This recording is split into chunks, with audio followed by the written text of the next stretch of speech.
Pergunta 8. Caso não cometa os pecados listados por Paulo, mas discorde de alguma doutrina, serei desassociado? Não, de forma alguma. Todos nós temos o direito de ter opiniões pessoais. E isso é até muito bom. No entanto, tenhamos em mente alguns pontos, como a modéstia e a união. A modéstia é estar ciente de suas próprias limitações. A união equivale a evitar a todo custo o sectarismo. O sectarismo é condenado na Bíblia. Jesus, orando a Deus, proferiu o seguinte: Tu, Pai, estás em união comigo e eu estou em união contigo. Eu lhes dei a glória que tu me deste, a fim de que eles sejam um, assim como nós somos um. Eu em união com eles, tu em união comigo, a fim de que estejam perfeitamente unidos. Então nós vemos que a união é um sinal do verdadeiro cristianismo. A Bíblia nos alerta contra divisões. Pois certamente haverá seitas entre vocês, para que também fique claro quais de vocês são aprovados. Quanto ao homem que promove uma seita, rejeite-o, depois de aconselhá-lo com firmeza, uma primeira e uma segunda vez. Fiquem atentos àqueles que causam divisões e dão motivos para tropeço, contrariando os ensinamentos que vocês aprenderam. Afastem-se deles. Se alguém vier a vocês e não trouxer esses ensinamentos, não o recebam na sua casa, nem o cumprimentem.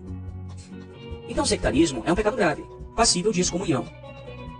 Você precisa entender que não há como haver uniformidade entre todos os pensadores humanos, porque nós somos pecadores. Sendo assim, seria utopia esperar que em uma família global houvesse uniformidade absoluta a ponto de que nenhum membro pudesse vir a ter um ponto de vista diferente sobre esse ou aquele assunto. Mas assim como nós não vamos com terno e gravata a um balneário, nem vamos com roupas de banho a um evento social, questões complicadas devem ser resolvidas em seu ambiente apropriado. Existe um meio normativo, conforme apresentado na Bíblia, para que dilemas sejam solucionados. A Bíblia nos mostra que existiram dilemas entre cristãos, tais como a circuncisão. Essa questão foi resolvida pelo corpo de anciãos em Jerusalém. No momento em que algum membro passasse a discordar do corpo de anciãos em Jerusalém e começasse a criar divisões nas congregações, ele era culpado de sectarismo. Então ele devia ser alertado algumas vezes contra esse proceder, e por fim, caso ele não baixasse a bola, por assim dizer, e retrocedesse, ele seria excomungado. Nos dias atuais, se uma pessoa passa a ter um conceito diferente daquilo que recebemos do corpo governante como normativo, isso não significa que ela necessariamente já apostatou e já se tornou sectarista. Porém, se essa pessoa fizer proselitismo dentro da congregação, criando divisões, aí a coisa complica, porque isso seria sectarismo. Pergunta 9. Por que alguém que rejeita apenas o corpo governante sem rejeitar ao Cristo é encarado como apóstata e é desassociado? Uma coisa que você precisa ter em mente é que nenhum apóstata ou sectarista acredita ter largado a Cristo.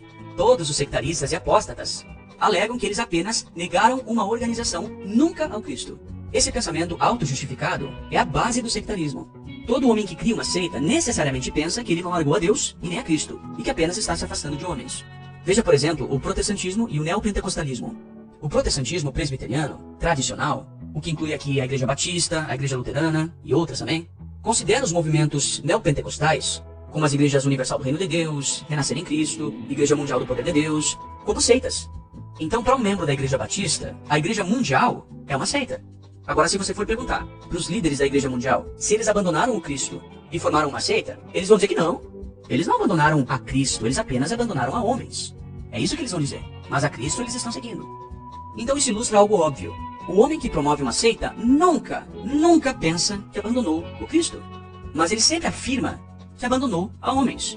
E que agora ele segue a Cristo de uma forma mais pura quando comparado ao passado. Então quando uma testemunha de Jeová é excomungada, ou desassociada, por sectarismo e apostasia, ela sempre vai alegar que ela está abandonando só a homens, não a Cristo. Por isso, quando uma delas posta um vídeo na internet, por exemplo, dizendo que eu abandonei a homens, eu não abandonei a Cristo, agora eu estou seguindo a Cristo. Gente, isso chega a ser caricato, porque a pessoa acha que ela está fazendo algo totalmente original, e que no caso dela é diferente, quando na verdade ela está agindo como todos os sectários e apóstatas agem, de qualquer igreja. Portanto, para concluir esse tópico, eu repito, nenhum sectário acha que está abandonando a Cristo e a Deus. Todos eles pensam que estão apenas abandonando a homens. E o motivo disso é lógico. Se o sectário achasse que está abandonando a Cristo, ele não seria sectário. Entendeu o ponto? Então o sectarismo necessariamente exige que a pessoa não ache que está abandonando a Cristo. Pergunta 10. Por que as testemunhas de Jeová não permitem que um membro expresse opiniões contrárias às que estão estabelecidas pelo corpo governante? Imagine que os membros de sua igreja decidam fazer um almoço comunitário.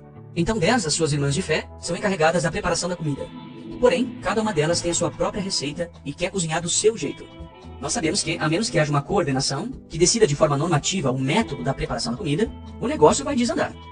É no mínimo irônico que as pessoas reclamem disso na organização de Jeová, sendo que nas outras religiões, as pessoas agem da mesma forma, se não pior. Por exemplo, quantas vezes você já viu um cristão unitário ser convidado para dar uma palestra antitrinitária numa igreja batista? Se um batista ou católico começar a pregar contra a trindade pro pessoal da igreja, o que você acha que vai acontecer com ele? Será que a liderança da igreja batista vai dizer algo mais ou menos assim? Que bom que você está expressando sua opinião, irmão. Seja sempre bem-vindo para palestrar em nossas igrejas. Não, não vai acontecer isso. Essa pessoa será acusada de sectarismo e será silenciada na igreja dela. Esse fato ilustra algo que o próprio Jesus já havia ensinado. Todo reino dividido contra si mesmo cai em ruína, e toda cidade ou casa dividida contra si mesma não ficará de pé. Portanto, todas as organizações entendem a necessidade de se proteger de agentes que julgam prejudiciais. Até o corpo humano é projetado para expelir agentes nocivos. O próprio Deus agiu dessa forma. Quando Adão e Eva pecaram contra Deus, ele os expulsou do jardim do Éden e da sua presença. Os anjos que pecaram contra Deus também foram expulsos de sua presença e da família de Deus. É claro que esses cometeram pecados mais sérios e não serão perdoados. Mas um cristão que foi expulso da família de Deus pode ser perdoado e readmitido à família de Deus. Pergunta 11 e última, na verdade, é uma objeção e não uma pergunta.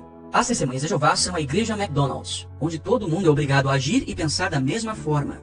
O cristianismo verdadeiro não deve ser assim. Em primeiro lugar, o McDonald's é inegavelmente uma empresa grande e de sucesso. E sem dúvidas o rigor da gestão desempenha um papel fundamental. Será que alguém se atreveria a dizer que o McDonald's é um empreendimento fracassado? Mas vamos imaginar um pouco. Suponhamos que a Organização de Jeová realmente desse ouvidos às críticas que lhes são feitas e passasse a permitir e até a incentivar a disseminação de ideias antagônicas entre os irmãos. O que iria acontecer com ela? Ela se tornaria Babilônia Grande. Uma bagunça total. Nós não seríamos um, assim como Jesus e seu Pai são um. Então, na verdade, as críticas feitas somente têm a finalidade de causar a ruína dessa organização. Bom, mas é isso aí, esse vídeo já tá ficando longo. Eu espero ter ajudado você, um grande abraço e fique em paz.